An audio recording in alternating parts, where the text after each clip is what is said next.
할 수 있는 것 억울한 일 많으나 주를 위해 참는 것 비록 짧은 작은 삶 주 뜻대로 사는 것 이것이 나의 삶의 행복이라오.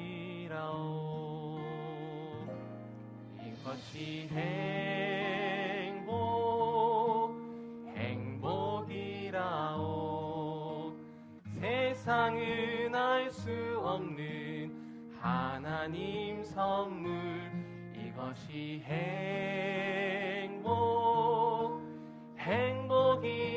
행복이라오. 하나님의 자녀로 살아가는 것 이것이 행복이라오.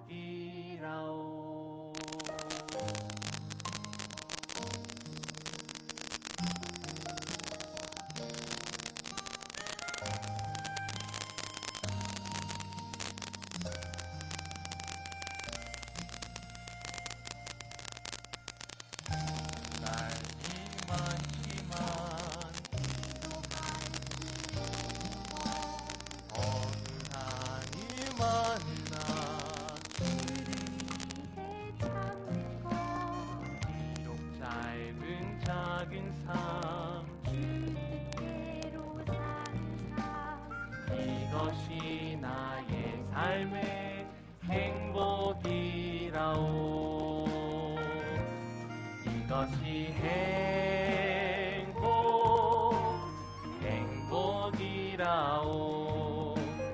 세상은 알 수 없는 하나님 선물 이것이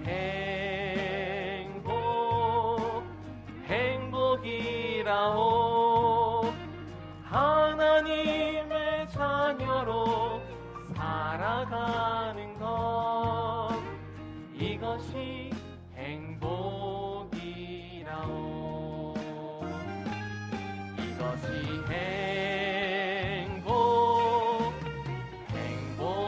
행복이라오. 세상은 알 수 없는 하나님 선물 이것이 행복이라오.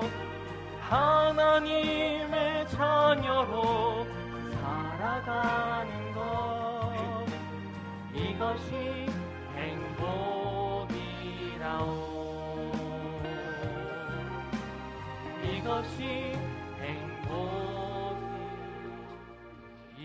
행복이라오.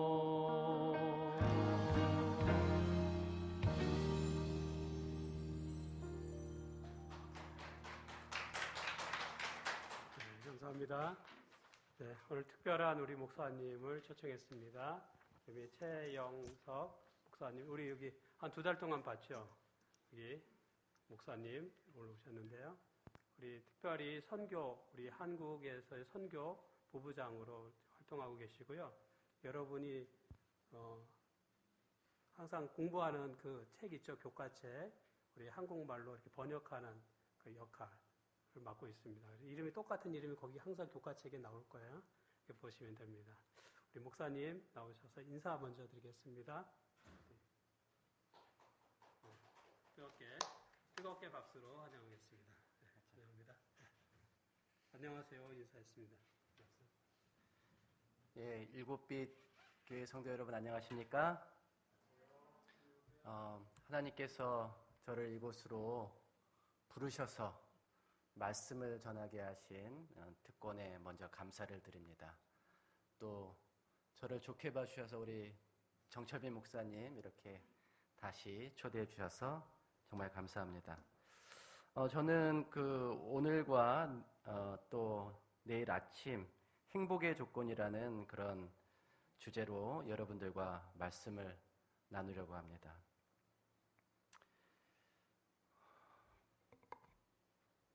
오늘 찬양이 너무 좋았죠?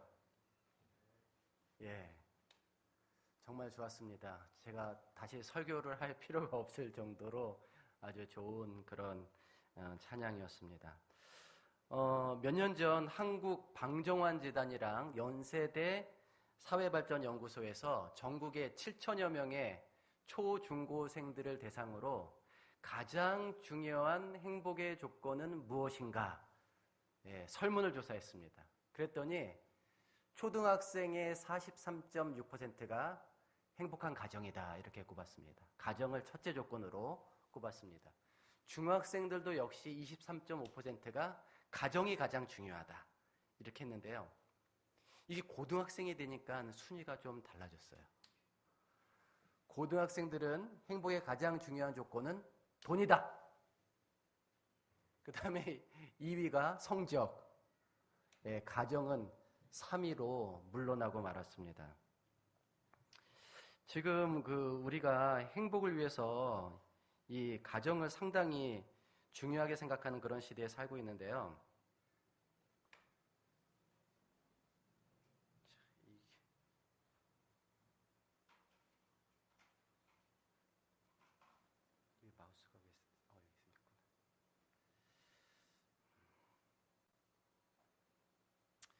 우리는 성인이 되면 돈을 많이 버는 건 아무한테나 주어지는 기회가 아니에요. 그것은 소수에게만 허락된 것이고 대부분의 사람들은 경쟁에서 밀려서 만족스럽지 않은, 상대적으로 만족스럽지 않은 그런 생활을 할 수밖에 없습니다. 그래서 그런지요, 요즘 젊은 세대를 포기의 세대라고 얘기하지 않습니까? 3포 세대 들어보셨어요? 뭐뭐 포기하는 겁니까? 연애, 결혼, 출산. 5포 세대는 직장만, 또 인간관계까지 포기하고요. 그래서 요즘에 혼자 살고 또 혼밥하고 그렇습니다. 7포 세대는 거기에다가 꿈과 희망까지 포기하는 겁니다. 그런데 앞으로 몇 가지를 더 포기하게 될지 모르기 때문에 그냥 M포 세대라고 이렇게 부르게 되었습니다. 그러다 보니까 요즘 우리 젊은이들이 생각하는 행복의 관점은 기성세대랑 많이 달라졌습니다. 한참 욜로가 유행했죠. 한 번뿐인 인생. 인생 한 번뿐이니까 미래를 준비한다든지 가족의 누구를 위해서 희생한다든지 그러지 말고 그냥 날 위해서, 현재 나를 위해서 재미있게 살아보자고 하는 것입니다. 그래서 소위 말하는 이 욜로족들은 집안을 마련한다든지 또 노후를 준비하다든지 그런 일을 하지 않습니다. 그냥 여행하고 자기가 좋아하는 취미생활하고 현실에 자기가 원하는 것에 돈을 대부분 소비하는 그런 행태를 보였습니다. 그런데 이제 욜로가 지나가고 요즘은 소확행이라는 게 이제 유행하기 시작했는데요. 이게 소확행이라고 하는 건 뭐냐면 작지만 확실하게 성취할 수 있는 행복이랍니다. 그러니까 예를 들면 꼭 먼 곳을 여행해야지 행복한 것이 아니라 그냥 퇴근하고 나서 동네길 한 바퀴 이렇게 도는 것도 작은 행복이라는 거예요. 꼭 아주 비싼 물건을 사야 행복한 게 아니라 속옷 몇 개 이렇게 싼 거 사서 가지런히 개 놓는 것도 그게 작은 행복이라고 하는 것입니다. 그렇죠? 꼭 거창한 일을 해야 우리가 행복한 것은 아니니까 이런 소확행이 젊은이들뿐만 아니라 우리 나이 든 사람들에게도 굉장히 이해할 수 있는 그런 내용이라고 생각합니다. 다만 한 가지 안타까운 것은 요즘 젊은이들이 왜 소확행에 이렇게 크게 반응을 하는가? 그것은 그들의 위축된 심리 상태와 연결이 되어 있다는 것이죠.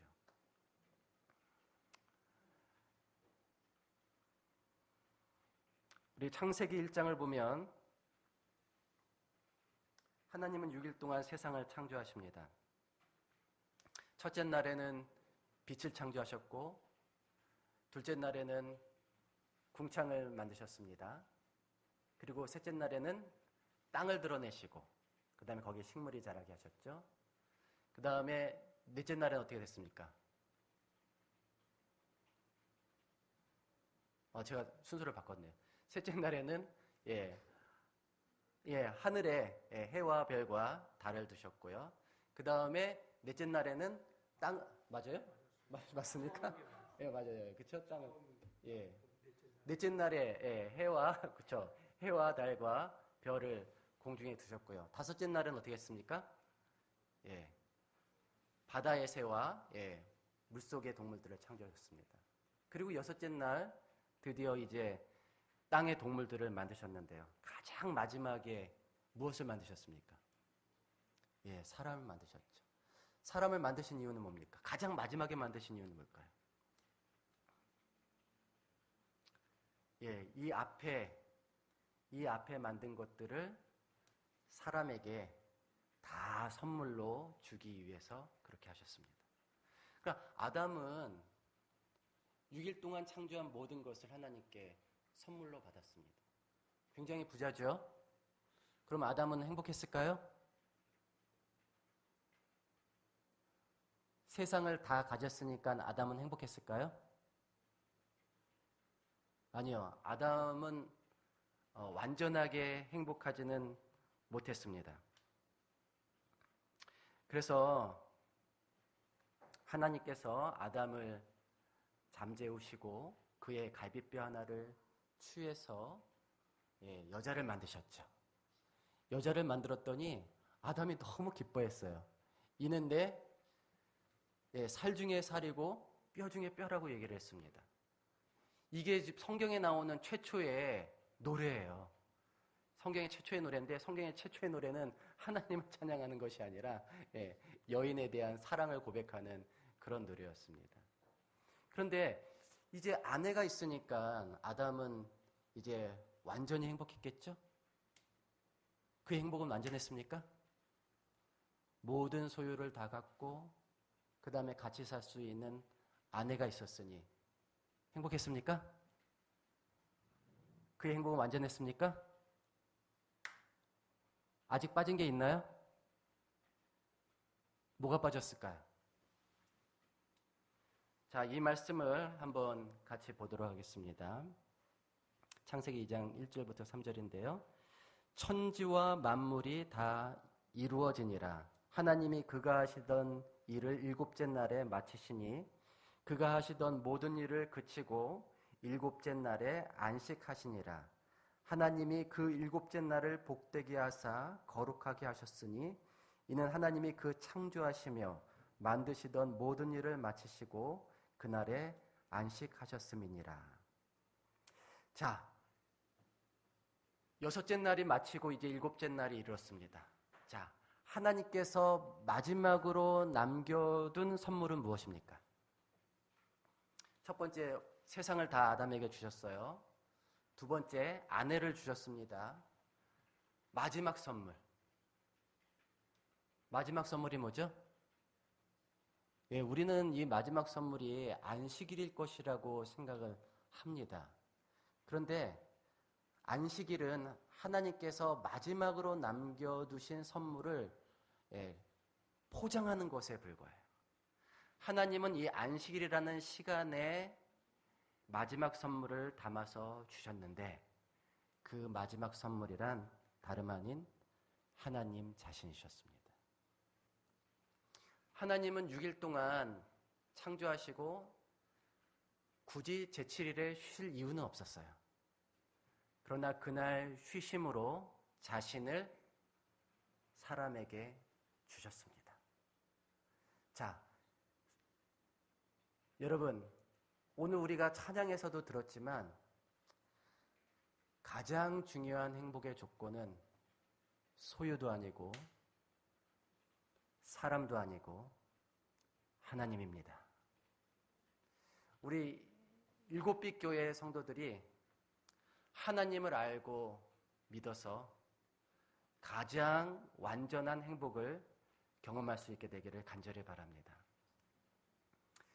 자, 아담과 하와가 제7일에 하나님을 만나고 그분과 하나 되는 경험을 통해서 완전한 행복을 경험했는데요. 아담과 하와에게 있어서 하나님은 어떤 분이셨을 것이라고 생각합니까? 그들에게 하나님은 어떤 분이셨어요? 창조자였습니까? 창조자. 또 우주의 주인이셨습니까? 그렇죠? 하지만 더 중요한 것이 있습니다. 아담과 하와에게 하나님은 아버지이셨습니다. 자, 이 말씀을 또 한번 읽어보겠습니다. 누가복음 3장 48절입니다. 그 위에 에노스요, 그 위에 셋이요, 그 위에 아담이요, 그 위는 하나님이시니라. 이게 예수님부터 아담까지 거슬러 올라가는 족보입니다. 각 사람은 그 위에 자기 아버지를 두고 있죠. 그런데 아담의 아버지는 누굽니까? 아담의 아버지는 하나님이시죠. 여러분, 우리가 하나님을 정말 알아야 되는 이유는 그분이 우리의 아버지이시기 때문에 그렇습니다. 여기 계신 분들은 우리 하나님을 아버지로 만날 수 있게 되기를 간절히 바랍니다. 이 말씀도 읽어보겠습니다. 아버지께서 우리를 얼마나 사랑하고 계신지 생각해 보십시오. 하나님께서는 우리를 너무나 사랑하셔서 우리를 그분의 자녀라고 불러주셨습니다. 이제 우리는 정말로 그분의 자녀입니다. 그러나 세상 사람들은 우리를 이해하지 못합니다. 왜냐하면 그들은 하나님을 모르기 때문입니다. 저희 아버지 이야기를 좀 해드리겠습니다. 저희 아버지는 그 고향이 전라북도 순창이세요. 아마 계속 그곳에 계셨다면, 지금도 아마 농사를 짓고 계셨을 겁니다. 그런데 저희 아버지는 어려서 맨손으로 상경하셨어요. 아무것도 없이, 이곳에 아는 사람 한 명 없이 서울에 오셔서 고생을 많이 하셨습니다. 그런데 이제 서울에서 결혼도 하시고 저를 포함해서 2남 2녀 4명의 자녀를 낳으셨고요. 다 공부시키고 또 다 결혼시키셨습니다. 저는 저희 아버지가 성공한 분이라고 이렇게 생각을 해요. 자녀들 다 교육시키고 결혼시켰으니까 우리 아버지는 성공하셨다. 그런데요, 제가 이런 훌륭한 아버지를 어렸을 때는 오해했습니다. 왜냐하면 저희 아버지가 정말 재미없는 분이셨어요. 말씀도 별로 없으시고 또 가족들을 위해서 무엇인가 즐거운 일을 계획해 보신 적이 없었습니다. 그저 일만 열심히 하셨죠. 그런데 저는 이런 아버지가 너무나 부끄러웠어요. 제 어렸을 적 시절에 제 불행감의 원인은 아버지였어요. 아버지 때문에 저는 불행하다, 행복하지 않다, 그렇게 생각을 했습니다. 그런데 제가 중학교 2학년 때 한 열흘 동안 학교에 가지 못하고 병원을 다닌 적이 있었습니다. 그런데 그때 아버지가 저한테 과천에 있는 서울대공원에 놀러 가자고 그러시더라고요. 이게 우리 가족들에게서는 정말 상상할 수 없는 일입니다. 저만 데리고 놀러 가자고 하셨어요. 장롱 깊숙이 있었던 카메라를 꺼내셔서 저를 데리고 그곳에 가서 여기저기 사진도 많이 찍어주셨습니다. 왜 그러셨을까요? 제가 정말 걱정이 되셨던 것 같아요. 제가 너무 아프니까 이러다가 제가 어떻게 될까봐 너무나 걱정이 되셨던 것 같아요. 제가 그때 아버지의 진심을 이해할 수 있었습니다. 말씀은 안 하시지만 아버지가 나를 굉장히 걱정하시는구나. 아버지가 나를 굉장히 사랑하시는구나. 제가 자라면서 저희 아버지가 어머니랑 데이트하는 거 한 번도 본 적이 없습니다. 유일하게 저하고 그때 딱 한 번, 가족 중에 저하고 유일하게 하신 데이트. 제가 그날의 기억을 잊지 못하고 있습니다. 지금 어른이 돼서 보니까 아버지가 계셨던 게 정말 저에게 다행이라고 생각을 합니다. 아버지가 정말 고맙고 아버지 때문에 지금에 와서는 참 행복했구나 이런 생각을 합니다. 저희 아버지는 다른 분들보다 좀 일찍 돌아가셨어요. 하지만 그 어떤 것과도 바꿀 수 없는 든든한 무엇을 제 삶에 남겨주셨습니다. 저도 이제 아빠가 됐습니다. 근데 똑같이 그 재미없는 아빠, 무뚝뚝한 아빠가 되었어요. 근데 저희 아버지께서 하신 것처럼 저도 제 딸을 데리고 과천의 서울대공원에 갔습니다. 딸하고 단둘이 데이트를 했습니다. 아마 저희 큰애도 저와의 그 데이트를 잊지 않을 것이라고 생각을 합니다. 여러분, 여기 계신 분들 중에 많은 분들이 더 이상 이 땅에 부모님이 없을 겁니다. 그러나 이제 우리에게 남은 한 분의 아버지가 계시지 않습니까? 하늘 아버지께서 우리에게 있음을 감사하게 생각하기를 간절히 바랍니다. 그분이 우리 인생에 얼마나 든든한 버팀목이 되는지 그 사실을 여러분들 깨닫고 또 믿게 되기를 간절히 바랍니다. 하나님 아버지를 아는 인생, 그 인생이야말로 가장 든든하고 완전한 행복에 접근하는 그런 인생입니다. 최근 그 알리바바라고 하는 그 사이트죠. 예. 거기에 마윈 회장이 굉장히 가쁜데요. 인터뷰에서 하루 중 가장 행복한 시간은 언제인가라는 질문을 받았습니다. 그랬더니 이 사람이 잠을 잘 때다라고 얘기를 했어요. 예. 이 사람은 돈이 많아도 별로 행복하지 않다라고 얘기를 했습니다. 왜냐하면 너무 사는 것이 힘들다는 거예요. 일을 너무 많이 한다고 했습니다. 이 사람이 식사하는 장면이 인터넷에 올라왔는데요. 식탁에 올라가 있는 음식을 보니까 라면, 그리고 마늘, 장아찌가 전부였습니다. 예. 돈이 많으면 굉장히 화려하게 살 것 같잖아요. 예. 그런데 사는 게 다 그저 그런가 봅니다. 예. 그 오른쪽에 있는 이 쭝칭허우라고 하는 이 중국의 또 엄청난 갑부입니다. 이 사람도 자신은 행복하지 않대요. 왜냐하면 돈이 많긴 많은데 돈을 쓸 시간이 없답니다. 예. 자신은 하루에 16시간 일을 해야 된다고 그래요. 쉴 시간도 없고. 이 사람의 결론은 그겁니다. 돈이 많아도 뭐하지 않다? 행복하지 않다는 겁니다. 여러분, 이 여성 누군지 아십니까? 누군지 아세요? 예, 우리나라 최대의 재벌 삼성 이건희 회장의 가장 사랑하는 막내딸입니다.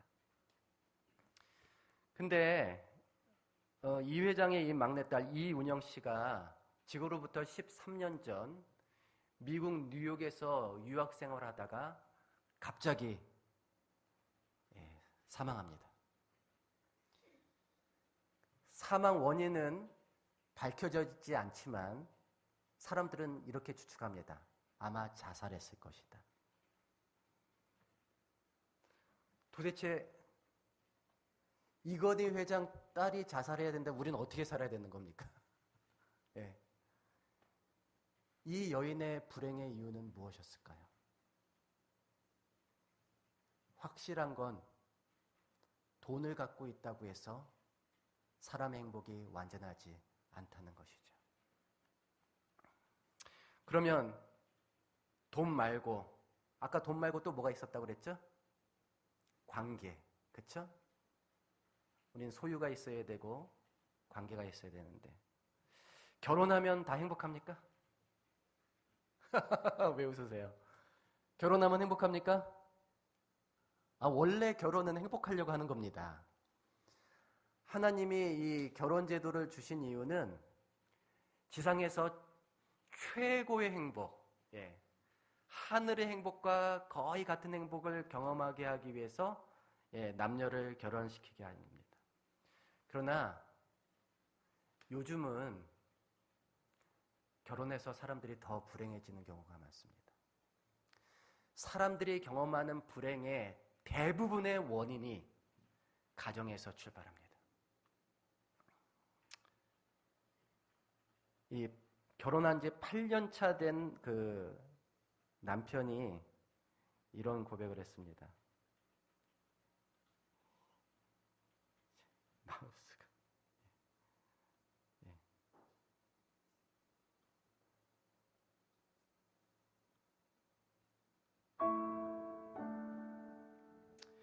제가 낭독해 드릴게요. 저는 결혼 8년 차에 접어드는 가장입니다. 저는 결혼한 지 8년 만에 이혼의 위기를 심각하게 겪었습니다. 그 심적 고통이야 겪어보지 않으면 말로는 못하지요. 저의 경우는 딱히 큰 원인은 없었고 주로 아내 입에서 이혼하자는 이야기가 심심찮게 나왔고 저도 회사 일과 여러 가지 집안일로 지쳐 있었던 때라 맞받아쳤고요. 순식간에 각방 쓰고 말도 안 하기 시작했고 대화가 없으니 서로에 대한 불신은 깊어만 갔습니다. 사소한 일에도 서로가 미워 보였고 그래서 암묵적으로 이혼 타이밍만 잡고 있었지요. 그러던 어린 아들도 눈치가 있었는지 언제부터인가 짜증도 잘 내고 잘 울더군요. 이런 아이를 보고 아내는 더 불같이 화를 냈고 싸움의 연속이었습니다. 그래서 가끔 외박도 했답니다. 그런데 바가지 긁을 때가 좋은 거라고 저에 대해 정남이가 떨어졌는지 외박하고 들어가도 신경을 안 쓰더군요. 아무튼 뱀이 제 꼬리를 잘라먹듯 파국의 연속이었답니다. 그러기를 몇 달. 하루는 퇴근길에 무심코 귤을 한 봉지 사가지고 집에 들어와 식탁 위에 던져놓고 씻고 나왔는데 아내가 귤을 까먹으며 귤 참 맛있네 하고 방으로 쑥 들어가 버리더군요. 순간 제 머리에 스치는 것이 있었습니다. 아내는 귤을 무척 좋아했던 기억과 결혼 8년 동안 단 한 번도 귤을 사준 적이 없었다는 사실. 연애할 때 귤만 보면 사가지고 먹으며 행복해했던 아내 얼굴이 떠올랐습니다. 미처 생각하지도 못했던 일이 순간 깨달음으로 다가왔습니다. 나도 모르게 내 방으로 들어와 마음이 울컥해져서 한참을 울었습니다. 아내에게 8년 동안 1,000원도 안 하는 귤 한 개도 사주지 않은 것이 이렇게 후회가 되네요. 결혼 후 나는 아내가 좋아하는 것에 전혀 신경을 쓰지 않았습니다. 회사 일과 집안일 때문에 살기 바쁘다는 이유로 말이죠. 아내는 날 위해 철마다 보약에다 반찬 한 가지라도 내가 좋아하는 것으로만 신경 써서 만들어주고 모든 것을 나에게 맞춰주었는데 말이죠. 그리고 며칠이 지난 뒤에 늦게 퇴근하는데 지하철 입구에 아주머니가 조금 남은 귤을 떠리로 가져가라기에 사가지고 집에 들어와 그날도 식탁 위에 살짝 두고 씻고 나오는데 아내는 이미 몇 개를 까먹고 나를 보며 이 귤 어디서 샀어요? 전철 입구 좌판에서 귤이 참 맛있네 몇 달 만에 아내가 미소를 지었습니다. 그리고 아직 잠들지 않은 아이에게도 몇 알 입에 넣어주고 직접 까서 아이를 시켜 내게도 건네주는 아내를 보면서 식탁 위에 무심코 던져놓았던 내 모습에 부끄러움을 느꼈답니다. 그리고 다음날 아침 아내가 주방에 나와 아침을 준비하고 있더군요. 사이가 안 좋아진 후 단 한 번도 아침을 해준 적이 없었는데 그냥 나가려 하는 저를 잡고서 한술 뜨고 가라고 하더군요. 마지못해 첫 술을 뜨는데 목이 메어 밥이 도무지 넘어가질 않았습니다. 주체할 수 없는 눈물이 나왔습니다. 아내도 같이 울었습니다. 그리고 그동안 미안했다는 말 한마디 하고 집을 뛰쳐나왔습니다. 아내는 그렇게 작은 일로 상처를 받기도 하지만 그보다 더 작은 일에도 감동을 받아 내게로 다가올 수 있다는 걸 몰랐던 나는 바보 중에 상바보가 아니었나 싶습니다.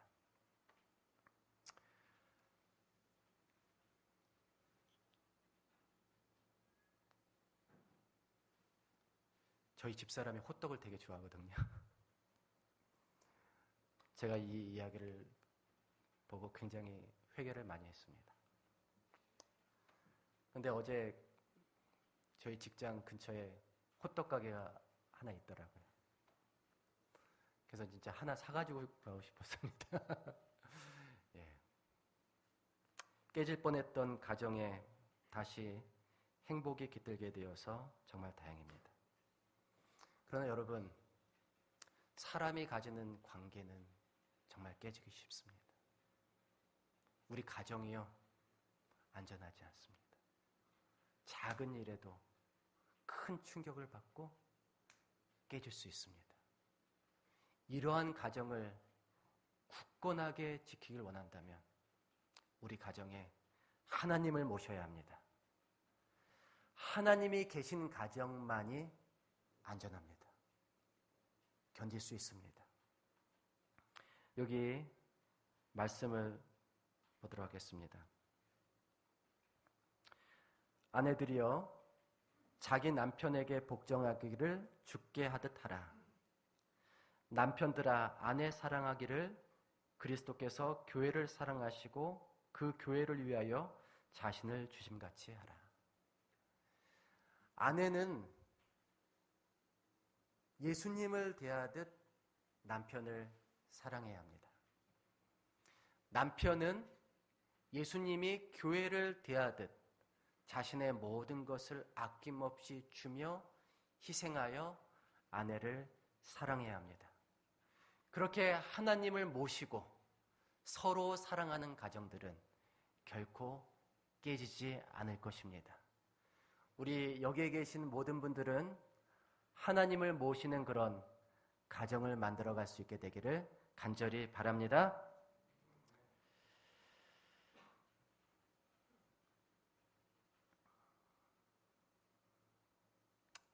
(2007년 5월 17일) 조용하고 한적한 마을에 난데없이 자동차들이 줄을 이었습니다.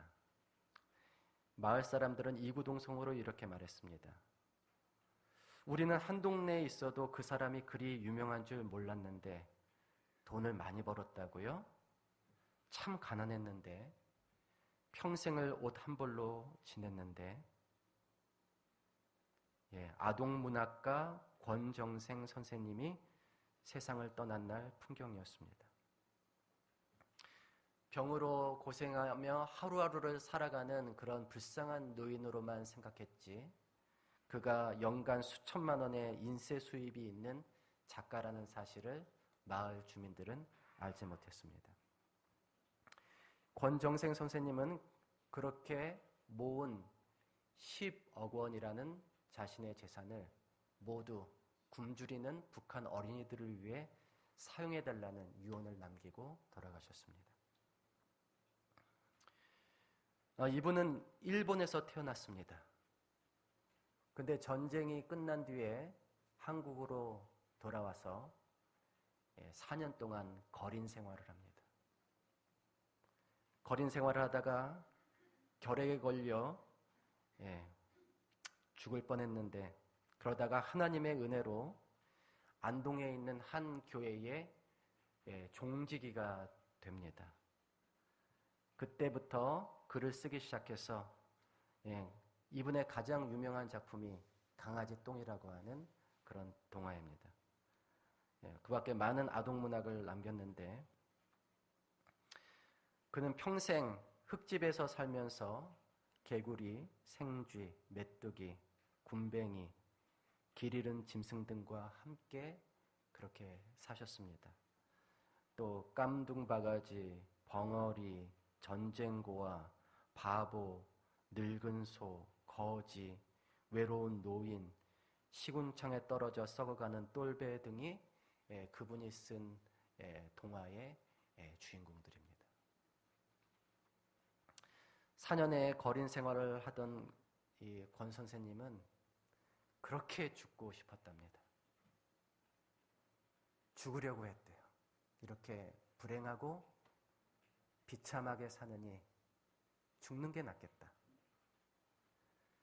하지만 그의 깡통에 밥을 꾹꾹 눌러 담아주던 식당 아주머니, 길에 쓰러져 있을 때 물을 주며 정신을 차리게 한 할머니, 공짜로 강을 건너게 해준 백사공 할아버지, 자신보다 하등 나을 것이 없는 이런 분들이 죽을 생각만 하는 자기를 다독이면서 살라고,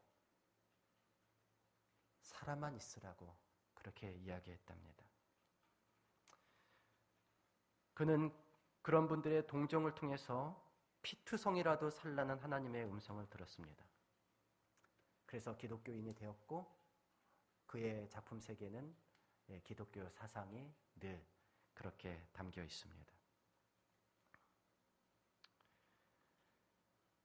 너는 피투성이라도 살아있으라. 하나님은 우리에게 말씀하십니다. 살아라. 제발 살아있어라. 그게 우리를 바라보는 하늘아버지의 심정입니다. 나는 너를 잃고 싶지 않다. 너의 손을 잡길 원하고 너의 얼굴을 보길 원하고 너의 목소리를 듣고 싶다. 그러니 포기하지 말고 제발 살아있어라. 하나님이 왜 이렇게 나한테 신경을 쓰시는 겁니까?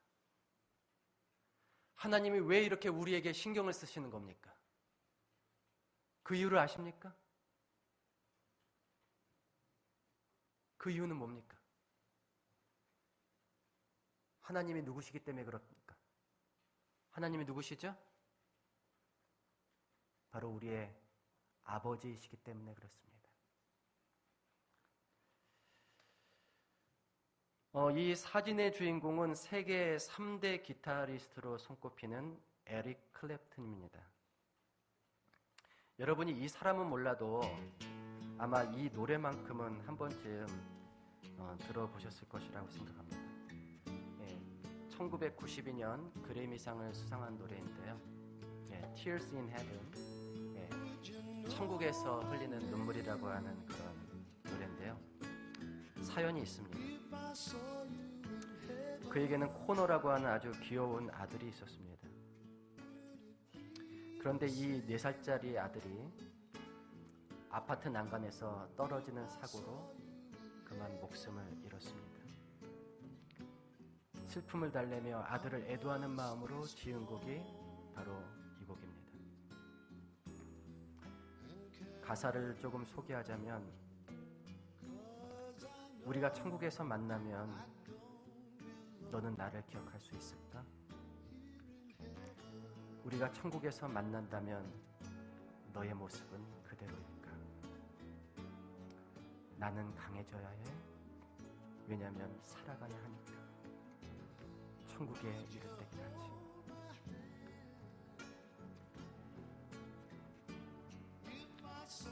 아버지는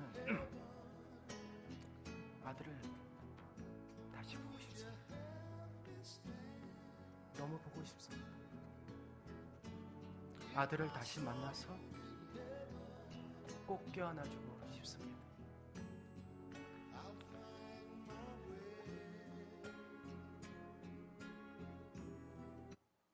우리 하늘아버지도 마찬가지입니다. 집 떠난 자녀를 기다리는 아버지처럼 하나님은 우리 모두를 기다리고 계십니다. 우리를 너무나 보고 싶어 하시고 우리를 꼭 그분의 집으로 데려가기를 원하시고 계십니다.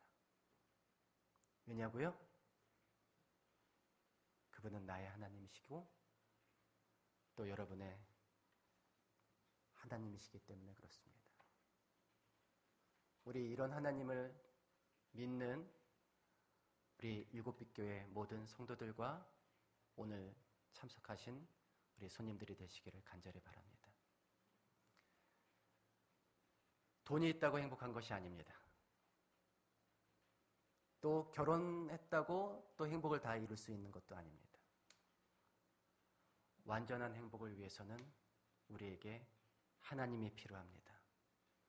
하나님을 모시는, 하나님을 믿는 인생에 대해서 완전한 하늘의 행복을 향하여 나아가는 저와 여러분이 되시기를 간절히 바라면서 말씀을 마치겠습니다.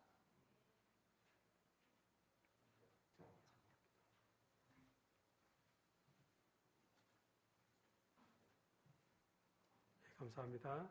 우리 찬양집 40장 찬양 하겠습니다. 우리 찬양집 40장 화면을 바꿔주세요. 네.